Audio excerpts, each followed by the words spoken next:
So are we going to see more of a balance? And there are a lot of different ways you can analyze, take the analytics and put it to a game plan afterwards and see how it comes out. Um, I was a little disappointed that Jalen Hurts only threw it 17 times. I think, the wide receiver position is the frustrating part of the Eagles. We talked about the defense from a personnel standpoint. Seems like everybody can find receivers except the Eagles.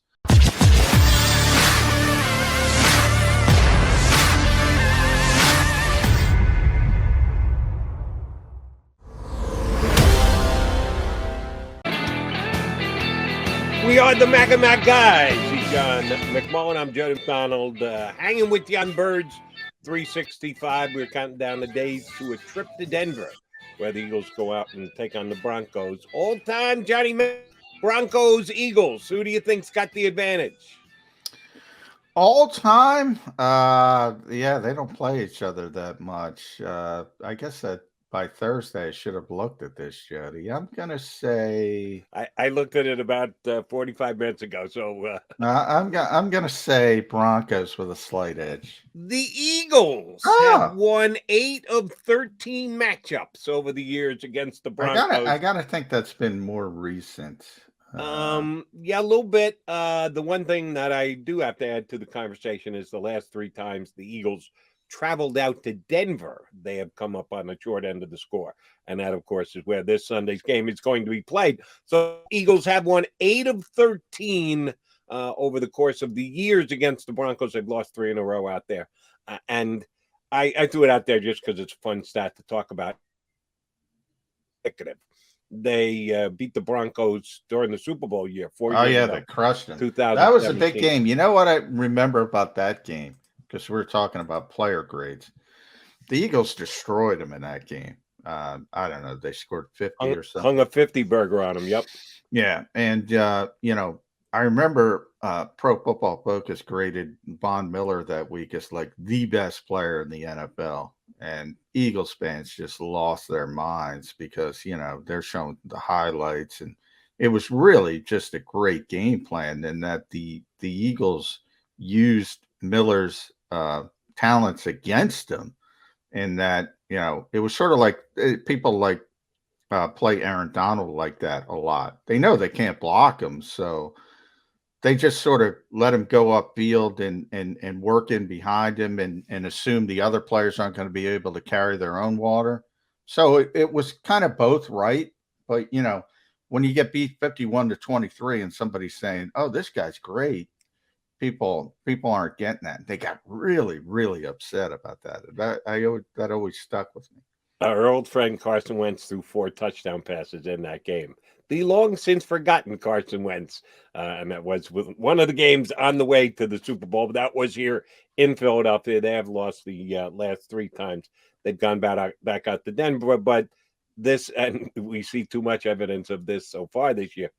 This isn't the 2017 Eagles that won the Super Bowl. No. So if you want to compare these 2 teams by what they had done previously against each other, it does kind of get irrelevant pretty quickly, as a matter of fact. And they only play once every 4 years as an intra-conference game. The Eagles are a 2.5-point underdog, John. Yeah, that's a bit strange to me. Yeah, it opened at 3 and is ticked down. If I was prognosticating or guessing on which way I thought it was going to move, I thought there was a better chance it would move up to 3.5 than down to 2.5. That's why I thought it was going to be right around a field goal. We're not talking about a major movement here either way, but I would have suggested it would more likely go up than come back down. Where a lot of different people read different things into that. If you want to believe that smart money is moving the line, well, then smart money is saying the Eagles are better than a 3-point underdog as of right now. That's kind of the way I'm looking at it.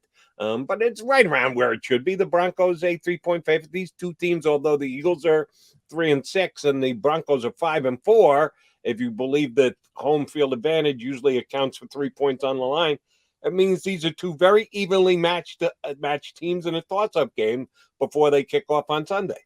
Well, yeah, and that's what I'm wondering. So what do the gamblers know about this Denver team And what I said, I mean, if you look at the talent, you don't see a ton of talent. So maybe they're overachieving a little bit, and you expect that to regress a little bit to the mean. And then I think you're coming off the Eagles have been much more competitive over the past couple of weeks. But what is that about? Is that about the opponent? Certainly, it was about the opponent in Detroit. Um, better matchup against the Chargers because they're the worst team in football defending the run, and that proved to be true. Eagles ran the ball effectively again. To me, about this game, Jody, I'm saying right off the bat, obviously, we're not going to make our picks today, but to me, more interesting than the picks is how are the Eagles, how is Nick Sirianni, we've been talking defense, and how are they going to play this game? Because it's so interesting to me. They morphed, let's be honest. Early in the season, they were read option, spread, you know, all the ugliness after the beginning with the bubble screens. Those have gone away to traditional play action, run the football. Right when Las Vegas, Detroit, and the Chargers showed up on the schedule, if you look at the Raiders are, I think, 28, Lions are 29, Chargers are dead last, 32 against the run. So, smart thing to do from Nick Sirianni. Well, now you got Denver, who's top 10. I think they're sixth against the run. What is this offense going to look like? What are we going back to the original thought process? Are we going to try to run against what has been a strength of Denver? It's very interesting to me. Yeah, and I don't think we know. I'm not sure that Nick Sirianni knows yet. I think he will make that up between he better know. now and Sunday. You got to have the game plan in by this point. He knows what he's going to do. I don't know what he's going to do. I think it's going to be interesting. I think he's certainly leaning on certain things and ways, but he's probably not formulated till a little bit closer to game time. I do want to talk about the Eagle offense, but I got a defensive question for you first, and not specifically about the Eagle defense, but what they're matched up against. It was only 2 years ago that the Broncos used one first-round pick, and I believe KJ Hamler was a second. He might have been a third-round pick. I should have looked that up. My bad. Two relatively high picks in the draft on talented wide receivers coming out of college. And I go, damn, they're investing in their wide receiver core and they got a chance to be good. Didn't know who their quarterback's going to be, but I said, oh, he's got some weapons to deal with now. This Denver offense should be much improved. Jerry Jeudy has been a disappointment. I'm sorry, Alabama fans. Sorry, Xander. Any Alabama fans? That's not allowed. That's not allowed. It is surely allowed because the facts are the facts and the numbers are the numbers. He, at least I had high expectations of him, so he hasn't lived up to those expectations. And Hamler has been hurt. I think he's IR. I think he's done for the year. As a matter of fact, he's on IR. Possession receiver from Penn State also hasn't exactly wowed anybody in his year and a half, and there's some explanations for it so far in the National Football League. But Cortland Sutton has stepped up big time for them. He's a good player, man. He really is. And Tim Patrick. Yeah. I remember when he was drafted a couple of years ago out of Utah, the mediocre wide receiver. He can be a possession guy. Maybe he can make some play. He's been damn good for them the last couple of years. Yeah. I thought he was tumbling down the depth chart after they used those draft resources to get both Jeudy and Hamler. He's probably their biggest play receiver. I did not see this one coming. So if, John, you're right about the Eagles wide receiver, the Eagles cornerbacks being the strength of the team, well, they've got their work cut out for them because a guy like Patrick can catch the ball if you're going to let him catch the ball. And then he's also a big guy who can make a little bit of a play afterwards. That does concern me going into this matchup this weekend. Yeah, they've been, and Cortland Sutton is a really big receiver. I mean, really big receiver as well. So it's one of those weeks where you have the big physical guys, and maybe you don't have to worry about the deep passes as much. The people running by you, the ball going over the top of your head. Also, the quarterback. I mean, Teddy Bridgewater is check down Teddy, 70%. So against the Eagles, that projects to be 95%. He comes in 70% against everybody. But a lot of that is checkdowns, and he's going to take the underneath stuff. So maybe this opponent gives you a little bit more of an opportunity to be aggressive. They have good players, but again, in the tight end as well, Noah Fant, who is a really good player, but just got off the COVID list, I think, so he's going to play, but he's not that big play Kelsey, type that's going to go down the field. More of a probably TJ Hawkinson like level that you saw in Detroit, where you saw a ton of receptions, but not that much yardage. So maybe this works out a little bit, this group offensively, for what the Eagles are trying to accomplish defensively. Yeah, I actually thought Patrick was the bigger of the two. They're relatively the same. Oh, Sutton's huge. Yeah, he's Patrick, big dude. 6'4", 212. Sutton, 6'4", 216. So they list Sutton as 4 more pounds than Patrick. But I remember Patrick watching him play at Utah, and he was very good at going up and getting the ball, high pointing the ball, and just making catches over shorter defensive back that were trying to play it. Yeah, they got a pair of these guys. Judy's not a little guy, he's 6'1", and he is the little guy of their wide receivers compared to those other two. You better hope that Darius Slay and Nelson are up and ready to go, and Maddox in the slot as well by the time the game rolls around, because that's how Teddy Bridgewater's had a pretty good year so far this year. Those checkdowns, those big wide receivers, those quick hitting plays. We're only a couple of days removed from watching Herbert do that, get the ball out of his hands in only 2 seconds, get it to his wide receivers, let him make a play. You were going to see a lot more of that this week against the Broncos, John. Yeah, probably until the Eagles stop it. I mean, and certainly with this quarterback, we've said, I mean, Herbert's capable of gashing you down the field. Teddy probably not as much. So again, you don't have that other aspect where you can be concerned about him really going over the top and throwing the football consistently down the field. He doesn't want to do that. It's not the strength of his game. So, you got to use that kind of stuff to your advantage. All right, let's jump back over to the Eagles offense. You mentioned that maybe the matchup this week will strike more of a balance with the Eagles, because they came into the Lion game, and I was impressed. I think you were impressed with Nick Sirianni, that he, although up until that point looked like a pass-happy play caller, knew they could run the ball against the Lions, even without their number one running back. I'm going to call him that until he is supplanted, when he's got the option to not play if the Eagles don't hand him the ball. With his secondary run game in place, ran it effectively, ran it to a big victory, and came back and did the same again this week. Didn't know if that was going to be a one-hit wonder. It wasn't. They ran it effectively against the Chargers again, because statistically they were the worst team in the National Football League against the run. The Broncos aren't. So are we going to see more of a balance? And there are a lot of different ways you can analyze, take the analytics and put it to a game plan afterwards and see how it comes out. I was a little disappointed that Jalen Hurts only threw it 17 times last week. Now, that is something that you need to analyze the game and the way it's playing, and the fact that they didn't get the ball back for the last 6 minutes took away from the possibility of passing the ball late in the game, maybe winning the game. But just overall, end of the game, you can look at some numbers. Jalen Hurts only throwing it 17 times doesn't seem to be enough with me. Last week, the week before, I should say, when they played the Lions, they only threw it 14 times, but that was okay because they were up by 20 points, 25 points. You're going to run the football. You're going to move that clock as much as possible to get the game over and done with and get back on a victorious plane ride home.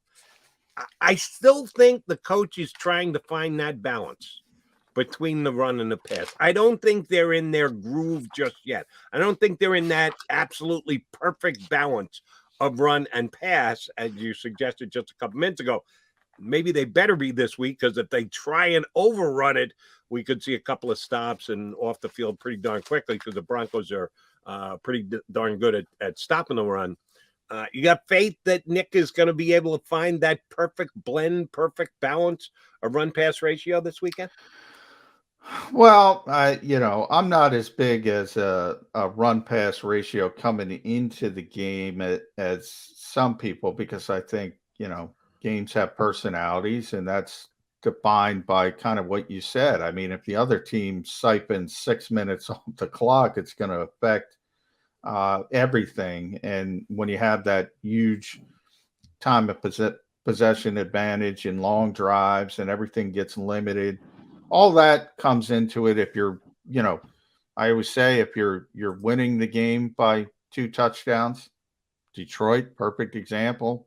Far more than that, the Eagles didn't throw the football at all. Why would you? You don't have to.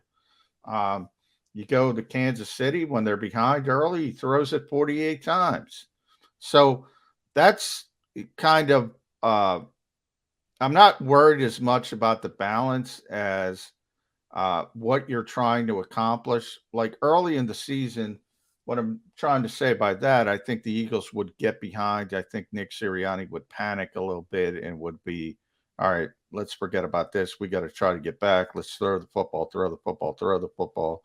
Got to be a little bit more disciplined, even if you do get behind in the game. But yeah, I mean, he has shifted. He has completely shifted this offense. So when you talk about um, Jonathan Gannon saying, I don't like to have a scheme. Nick Sirianni has said similar things. He's telling the truth. I mean, this is a completely different offense over the past 3 weeks than it was over the first 6 games of this season. Um, and I guess the bigger question, there's 2 questions. How do you beat Denver, which is the less important question, to be honest? And, what are we learning about the quarterback? Where are we going with this team? Where are we going with this franchise? I've been talking about this. You know it. You're probably sick of me talking about it, Jody, all year. It's like, what are we learning? What did we learn about Jalen Hurts over the past couple weeks? Not much. I already knew he can make plays running the football. I already knew the unique part of his skill set. You think about the somersault play, the 3rd and 4 play. I thought that drive to tie the game against the Chargers, I've said it consistently, was the best drive of the season for the Eagles. And it gets whitewashed and, footnoted because it doesn't matter because the defense let the Chargers take the entire 6:07 basically with 2 seconds left off the clock, and it doesn't matter. Um, but when you play the way they've been playing against Detroit and the Chargers to win the football game in that week, in that compartmentalized 7 days, it's probably the right thing to do as a head coach. I don't know if it's the right thing to do for this franchise right now. And that's the balance that the coach has to try and come up with every single week. And you do have to specifically have flexibility to it, which is one of the things that I'll give Nick Sirianni credit for over these past couple of weeks. I was one who was questioning his play calling and his inflexibility, that he seemed way over married to the passing game with Mr. Hurts still trying to find his way and strike his balance, that he wasn't giving him enough a break by running the football and establishing a run that would give him an extra half a second every time he dropped back to pass. And he's absolutely got away from the RPO game, which was such a staple of what the Eagles did for the first several weeks of the season. Yeah, just let him run a regular play fake. So I give Sirianni credit that he has shown that there are a lot of different ways to skin a cat. Yeah, I'm not sure he's going to do this week. That is one of the tentative things that I have about this game. I think the Eagles are in a position to win the game this week. I think that coming off the very tough, they're motivated. They're probably a little ticked off at themselves. They have played better on the road. I can go through a couple different reasons why I think the Eagles can win the game. The thing that's holding me back is I'm with you, John. I don't really know what Nick Sirianni's going to do as far as play calling goes. It will surely be affected during the game. I'm buoyed by the fact that I think he has shown here over his first 9 games as a head coach flexibility, that he's not he's shown a hell of a lot more flexibility than his defensive coordinator has to be able to adjust on the fly and make calls during the game and have several different options. Yeah, just don't. Maybe when we get Brandon Cristal on next hour, you give us a little bit more information about what the Broncos are doing and how they're capable of doing it. Maybe we'll have a better guesstimate as to how these offenses get.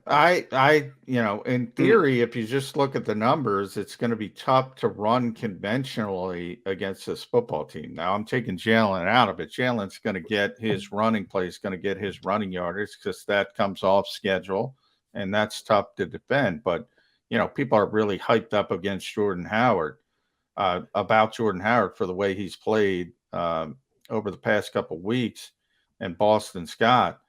I don't think they're going to be able to turn around and run the football against this team. Maybe I'm wrong. But if you just look at 9 games, which is a pretty significant sample size, well, they've done a pretty good job stopping that kind of stuff. Whereas the Chargers and the Lions and the Raiders have not. And that proved to be true. So to assume one thing is going to be true, and those 3 teams can't stop the run, and the team coming in that can stop the run isn't going to stop the run, doesn't make a lot of sense to me. So if I'm Nick Sirianni, I'm saying, I'm probably not going to be able to hand the ball up to Jordan Howard and get that kind of effectiveness. So what am I going to do elsewhere? Devonta Smith is finally clicking. Dallas Goedert is playing really well. Man, they got to get somebody else involved. It's probably not going to be Jalen Reagor. So it's got to be Quez Watkins. They got to get something going. All right, one more quickie before I want to get a specific Denver point in. Could that extra receiver be Tyree Jackson? And I'll be honest with you, I didn't pick up, but you were there, so you could see that the patterns he was running, if he was actually open, if he had made some plays. He didn't get targeted. He played X amount of snaps. We didn't even know he was going to be activated for the game, and he was. But basically, he was no factor. It's not a critique. It's just the facts of what transpired in the game last week. More out of Tyree this week? Will they try and make him somewhere a little higher on the reads that Jalen's supposed to have at his disposal? Will this be a Tyree Jackson breakout week? No, I think at some point you're going to see a specific play call for Tyree to get him involved. But as far as being a big part of the offense, no. I mean, he's still, as I said, he's still a developmental It doesn't have to be player. a big part of the offense to jump up the Eagle wide receiver target list, because not too many guys get targeted after Smith and Goddard. Well, they played a lot of 13 personnel against the Chargers because they wanted to run the football, which is interesting because obviously Tyree is not a blocker in theory. So they had, Jack Stoll played a lot as well. And I think Tyree had 14 snaps in his first game, which is a lot. And obviously Dallas Goedert plays almost the entire game now. So, I mean, they don't have a lot of snaps to begin with, but I hear what you're saying. They need somebody, but that somebody's got to be the guys who play. I mean, Quez Watkins played. He was the receiver most of the time they were in 13 personnel. So he was the only receiver on the field. He played most of the game. And I think he had 3 targets and 2 receptions for nothing, essentially. And then Reagor has fallen off, and I think I don't know what to say about Reagor at this point. I think it might be ready to pull the plug and just admit defeat. But from the Eagles' standpoint, it's like they can't even do that because the guys behind them are not worthy of being on the field. So it's kind of frustrating when we talk about the Broncos. I think the wide receiver position is the frustrating part of the Eagles. We talk about the defense from a personnel standpoint. Seems like everybody can find receivers except the Eagles. Now they got Devonta, put Devonta on the side, but because Devontae's going to be a star in this league, and you saw him break out a little bit against the Chargers. Had that little bit of a hiccup with the drops, but I always look at. I said it with you guys when I wasn't here. CD Lamb and Jabbar. It seems like the new breed of receivers. They're going to drop the football occasionally, but they're going to make a ton of plays as well. And I think Devonta Smith is in that category. But think about what they had to do to get him. They kept missing and missing. They got to double down at the position and keep. I mean, why can't they find a stinking receiver as a compliment? People are talking about John. Give me a break with John Hightower. John Hightower returned to the rescue. What are you talking about? Oh, it's awful, Jody. It is awful. So when we talk about Jalen Hurts not being able to throw the football consistently, and I think that's fair. But he also doesn't have receivers to throw. He's got Devonta Smith and Dallas Goedert, who are good and really good players, and then it just falls off a cliff. All right, and a quick aside, and we got to take a time out and get hour number 2 underway here shortly. This was when I knew you and I were going to do a good job here on Birds 365. I'll try not injuring myself while patting myself or you on the back here. We started in April. You and I had done a whole bunch of spots on WIP. Yeah, I heard John with, I think it was Tony Bruno, Harry Mays. I said, damn, that guy's good. Reach out. Hey, you want to come on my WIP show? So you came on with me a bunch last season. I've already thanked you many times for that. And you do a great job on a radio spot too. So our buddy Joe Krause thought you and I could do a good show together because he enjoyed listening to us so much on the radio. So they create Birds 365. You go to practice every single day. I sit here and run the show, but you are the man with the information and the insight. Over the past 2 years, 4 years, 6 years, 8 years, I think there are way too many Eagle reporters who get carried away. And to a lesser extent, Eagle fans, if you go back 10 years, 12 years, 15 years, when the Eagles actually used to have camp open and people could go watch themselves up at Lehigh and generate their own evaluations of players.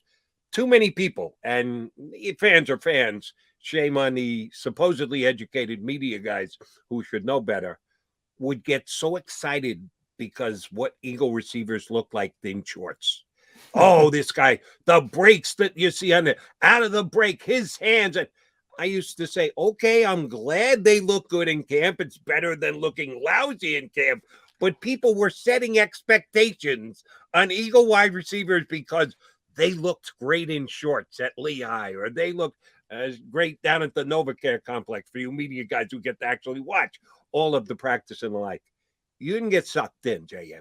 You didn't come on Birds 365 and tell us every day how good John Hightower looks. John Hightower is this is the breakout year for John, or Travis Fulgham. That last month was not a mirage last season. He's going to pick up right where he left off. No, you said, man, Devonta Smith can run routes. He is so much better a route runner than anybody else in this Eagle camp, and that continues to be the case during the regular season. I got to give you your props because you did not fall into that trap of guys looking great in shorts in August. That's going to portend itself to be great results come September, October, November, December. Well, it has not.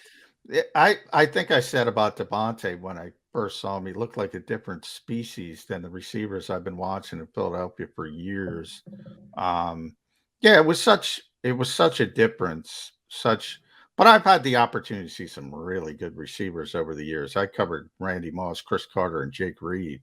So I kind of know what a good receiver looks like versus some other ones. But yeah, I always look for route running, number one, because I think it's kind of a lost art. So if you look around the league, Amari Cooper, guys who can run routes, Stephon Diggs, they just have a huge leg up because so many guys can't, and so many guys can't run it. And there's a lot of great athletes, and they make plays just on their athleticism.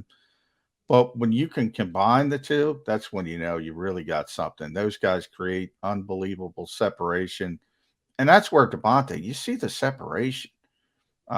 Even when he drops the foot, he's always open. Yeah.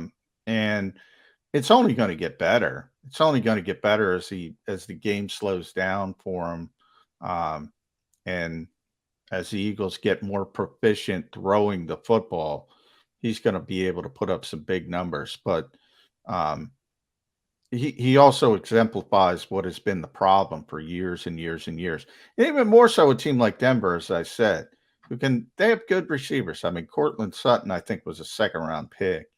You mentioned Patrick. I don't even think he was drafted. Jerry Jeudy was a first round pick. Hasn't fleshed out yet, but I don't think anybody's given up. He hasn't been Jalen Reagor like or anything of that nature. It seems like every city can find receivers, and this organization has had a really, really difficult time doing it. I think people forget Alshon Jeffrey was really good the Super Bowl year, fighting through injury, playing. But I mean, he came in as a really good receiver. It's been difficult from a developmental standpoint, and they've rotated through wide receiver coach after wide receiver coach after wide receiver coach. And, as good as, and all the good I'm dumping on Devonta Smith, and it's all deserved.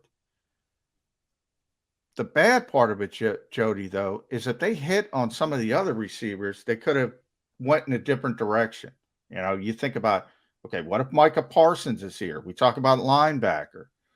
Look at what he's doing. Look at how he's hit the ground running. So it all has sort of a reverberation, a domino effect, a butterfly effect, whatever you want to call it, because they missed and missed and missed and missed that receiver. They had to go receiver again. Thank God they finally hit on one, but you get my point. All right, so here's the question, and then we got to get a break in here. They going to do it again?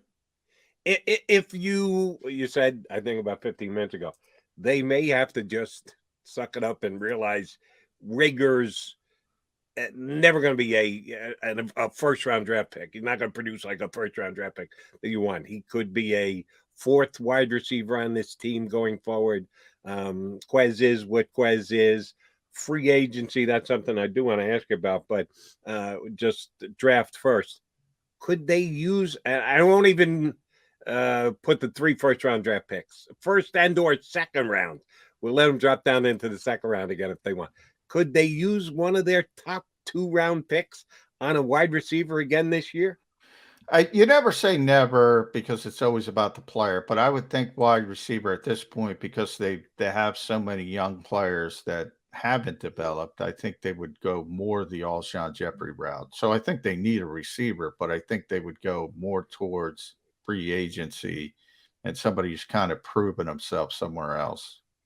He's John McMullen. I'm Jody McDonald. We are the Mac guys here on Birds 365. Coming up in less than 20 minutes, Brandon Cristal, Broncos beat reporter anchor for KOA Radio out in Denver, will hop aboard with us and give us more info on the Eagles' opposition coming up this